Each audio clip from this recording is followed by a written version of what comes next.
Hello guys, good morning. Radhe Radhe सभी को मेरे यूट्यूब चैनल पर। और देखिए सुबह का टाइम है, ये सुबह के 5 से 5:30 के बीच का टाइम है। और मैं सुबह सुबह जल्दी उठ करके छत पे आ गई थी थोड़ा घूमने के लिए, क्योंकि गर्मी का टाइम है तो जी घबराने लग जाता है। अगर सुबह सुबह ऐसा ठंडी ठंडी हवा में चले तो मैं सुबह सुबह ही छत पे आ जाती हूँ थोड़ी देर के लिए। और यह देखिए बहुत अच्छा मौसम लग रहा है। ऐसा मन कर रहा है कि यहाँ पर बैठे रहें, लेकिन क्या करें, सुबह सुबह लंच वगैरह सबका काम रहता है घर का, तो वो भी करना पड़ता है। बच्चों का टिफ़िन भी तैयार करना पड़ता है, इसलिए सब करना पड़ता है। और मैं जिम्मी को भी लेके आई थी ऊपर की, ये भी सुबह जल्दी ही उठ जाती है। तो ये देखिए ये भी थोड़ी बैठी हुई है, घूम रही है। इसको भी सुबह सुबह घूमना हो जाता है और मैं भी छत पे थोड़ा टहल लेती हूँ। अब यहाँ देखिए बच्चों ने मिट्टी लेके आए थे छत पे गमले में डालने के लिए, तो वो इधर उधर कर रखे थे। तो मैं झाड़ू लेके इनको इकट्ठा करी, क्योंकि ये पैरों के बल सीढ़ियों से नीचे आ जाते हैं चप्पलों में लग लग के, तो मुझे फिर बार बार झाड़ू वगैरह लगानी पड़ती है। इसलिए मैं इसको इकट्ठी कर देती हूँ और या तो नीचे डाल दूँगी या फिर कहीं पानी वगैरह इकट्ठा होगा वहाँ पर डाल दूँगी। और ये देखिए मैं घूमते घूमते मेरा ये काम भी हो रहा है और जिम्मी भी घूम रही है और मेरा झाड़ू भी लग रहा है, दोनों तीनों काम साथ हो रहे हैं। और अब मैं नीचे जाकर फिर बच्चों के टिफ़िन वगैरह की तैयारी करूँगी। वैसे तो मैं सुबह झाड़ू वगैरह लगा के नहा लेती हूँ, लेकिन आज मैं कोई काम वगैरह रहता है तो इसलिए पहले टिफ़िन तैयार करने लग गई थी। लेट हो जाते हैं बच्चों की, सेल्फ जाते हैं तो 6:30 बजे का टाइम रहता है। उन्होंने टिफ़िन वगैरह तैयार कर दिए थे। अब ये देखिए ये पूरे दिन वीडियो नहीं ले पाई थी, छोटी सी रात की है। मैं देखिए यहाँ नहा धो के सुबह की वीडियो है ये। मैं नहा धो के यहाँ पट्टी वगैरह सब साफ कर देती हूँ, ताकि मुझे दिक्कत ना हो दोबारा खाना बनाने में। और अब मेरा काम धीरे धीरे हो रहा है। कोई थोड़ा बहुत काम बचता है जो मैं बाद में कर लेती हूँ, नहाने के बाद कुछ पहले कर लेती हूँ, ऐसे ही करती रहती हूँ। और अकेली का मन भी लगा कि बच्चे तो स्कूल चले जाते हैं, फिर अकेली रहती हूँ। देखिए जिम्मी रहती है। अब मैं खाना खा रही थी तो मेरे लिए खाना लेके जा रही थी मैं, तो यहाँ देखिए मैंने नमकीन की सब्ज़ी बनाई थी और थोड़ी सी छाछ वगैरह रखी थी। वो थोड़े चने थे, वो रात को बनाए थे जो बच गए थे, तो ये बच्चे तो खाए नहीं कि इनको ठंडी सब्ज़ी पता नहीं अच्छी नहीं लगती, क्या है, मुझे फेंकना फिर अच्छा नहीं लगता, इसलिए मैं इनको डाल रही थी कटोरी में खाने के लिए।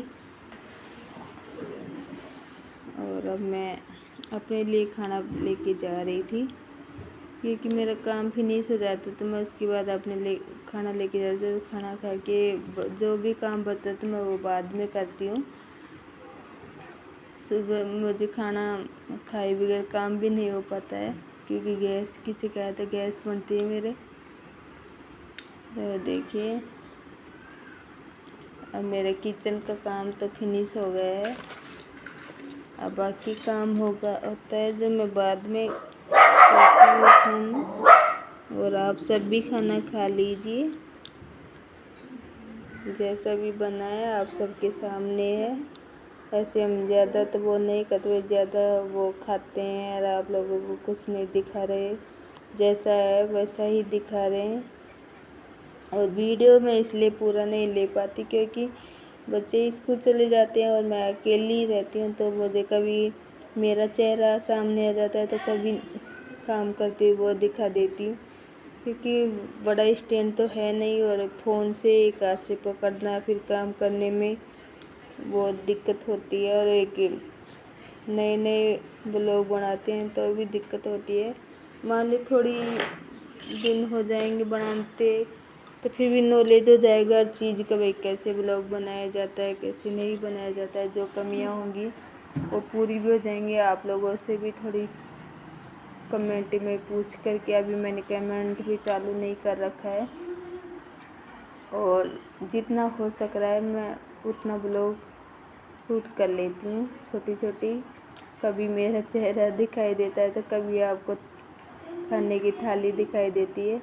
बच्चे भी बोलते हैं मम्मी आप पूरा वो नहीं शूट कर पाते, क्योंकि एक सामने से दूसरा कोई फ़ोन पकड़ के कैमरा से शूट करे, एक वो हो। अब देखिए हम जा रहे हैं संडे मार्केट, यहाँ सब्जी लेने। ये 3-4 दिन का ब्लॉग है, क्योंकि 7 दिन में एक दिन आता है जो सब्जी ले आते हैं। देखिए बारिश के दिनों में जगह जगह पे गड्ढे हो रहे थे तो पानी भरा हुआ था। ये देखिए ये पूरी दुकानों पे भीड़ लगी रहती है, क्योंकि इस दिन सब लोग एक साथ ही सब्जी ले जाते हैं। और दुकानें भी इतनी ज़्यादा है कि बहुत ही हर चीज़ की दुकान मिलेगी आपको, हर सामान मिलेगा। और ऐसे अच्छा भी लगता है, सस्ता भी मिलता है, सब्जी भी इतनी ताज़ा मिलती है, और कपड़े भी हर सामान अपन को मार्केट से सस्ता ही मिलता है। तो ज़्यादातर मैं तो सामान इधर से ही ले जाती हूँ। सब्जी तो मुझे यहाँ की बहुत वो लगते हैं, कि ज़्यादातर आसपास गांव पड़ गए तो गांव के लोग यहाँ मार्केट लगाते हैं, दुकानें लगाते हैं, तो सब्जियाँ भी अच्छी लेके आते हैं। मैं यहाँ देखिए ये दूसरे दिन की थी, तो मैं थोड़ी देर राजस्थान में मिले आपके एकीकरण के अंतिम चरण के अंदर कहेंगे 1 नवंबर 1956 एकीकरण का जो 7वां चरण था, उस समय 1 नवंबर 1956 में सिरोही राजस्थान में आ गया था। गोकुल भाई भट्ट जिन्हें राजस्थान का गांधी कहते हैं, उनका जन्म स्थान मातल गांव पहले मुंबई प्रांत में चला गया था, बाद में यहाँ मिलाया गया उनके आंदोलन की वजह से, इसीलिए उनको क्या कहते हैं राजस्थान का गांधी कहते हैं। अब ये किस प्रकार के प्रश्न है इंपोर्टेंट होते हैं एकीकरण के संबंध में। कौन उस समय का प्रधानमंत्री था, संयुक्त राजस्थान का प्रधानमंत्री किसे बनाया गया था। तो संयुक्त राजस्थान एकीकरण का तीसरा जो चरण है उसकी बात हो रही है, एकीकरण का तीसरा जो चरण है उसकी बात हुई। तो आपके माणिकलाल जी जो वर्मा है उन्हें बनाया गया था। अगला सुशीला और भगवती की बात कर रहे हैं, ये इनका संबंध किस मंत्रिमंडल से था। माणिकलाल जी वर्मा ने तो अपने पूरे परिवार को ही इस एकीकरण में लगा रखा था, आधुनिक आजादी के अंदर लगा रखा था, तो उन्हीं में आपको याद रखना है सुशीला और भगवती, याद रखिए। आगे बढ़े थोड़ी बैठ के पढ़ाई कर लेते हैं, ताकि कुछ याद भी रहे और आगे कोई फॉर्म की तैयारी भी कर सके। जब भी कोई फॉर्म की तैयारी करेंगे या आप लोगों को शेयर और वो शाहबाद और किशनगंज जो तहसील है ना, वहाँ पर शहरिया जनजाति, शाहबाद और किशनगंज तहसील में शहरिया जनजाति रहती है। तेजाजी भगवान का कर्मस्थली बांसी दुगाई, यहीं पर आपका जो है यहाँ बांसी दुगाई बांसी दुगाई खैर यहाँ बात करें तो वो तो बुनी में हो गया, लेकिन शहरिया जनजाति तेजाजी को मानती, इतना याद रखना है ना, तेजाजी को मानती। हम यहाँ पर बात करें सच्चाई माता मंदिर, जोशवरी मंदिर और हरियर मंदिर, ये सच्चाई माता मंदिर तो पोष में स्थित है, और पोष यहाँ पे कहाँ पर है, जोधपुर के अंदर स्थित है। तो सच्चाई माता मंदिर, ये सूर्य मंदिर वगैरह, हरियर मंदिर वगैरह, जैन मंदिर, ये आपके पोष यहाँ के बहुत फेमस है। ऐसे ऐसे प्रश्न इस बार आएंगे। होम साइंस का पेपर लिख रहा हूँ सर, ठीक है, होम साइंस का अगला पेपर करा दूंगा, लेकिन उससे पहले राजस्थान जीके का जो होम साइंस का जो पेपर आया था उसमें 50% राजस्थान जीके के थे, वो पहले करवा दूंगा। साइंस वाले बच्चों के जो जीके के 100 क्वेश्चन थे वो भी कराऊंगा। तो होम साइंस जो मेरे से संभव नहीं हो पा रहे हैं, और जितना भी हो रहा है मैं उतनी कोशिश तो ज़रूर कर रही हूँ। और जब भी मेरा ब्लॉग थोड़ा बनने लग जाएगा तो मैं स्टैंड वगैरह मंगवाऊंगी।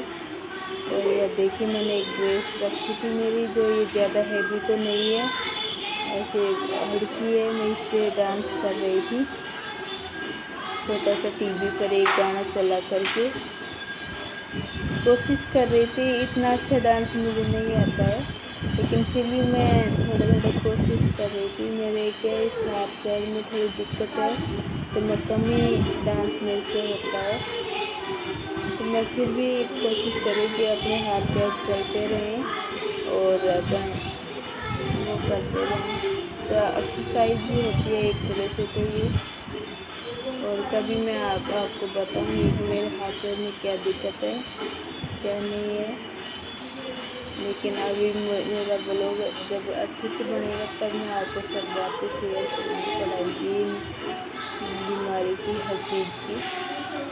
इसमें मैं कोशिश करती हूँ कि थोड़ा बहुत मेरा ब्लॉग बनता रहे और आप लोगों के साथ मैं भी यूट्यूब फैमिली की तरह एक फैमिली की तरह जुड़ पाऊँ।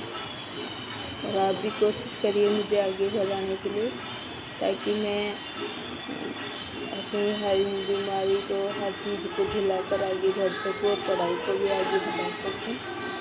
लेकिन जितने हो पा रहा हूँ मैं डांस कर रही हूँ, और ये ज़्यादा भारी पोशाक भी नहीं थी, लेकिन ये मेरे को बहुत अच्छी लगती है। ये हल्की सी पोशाक है, सिर्फ 2000 रुपये की पोशाक है।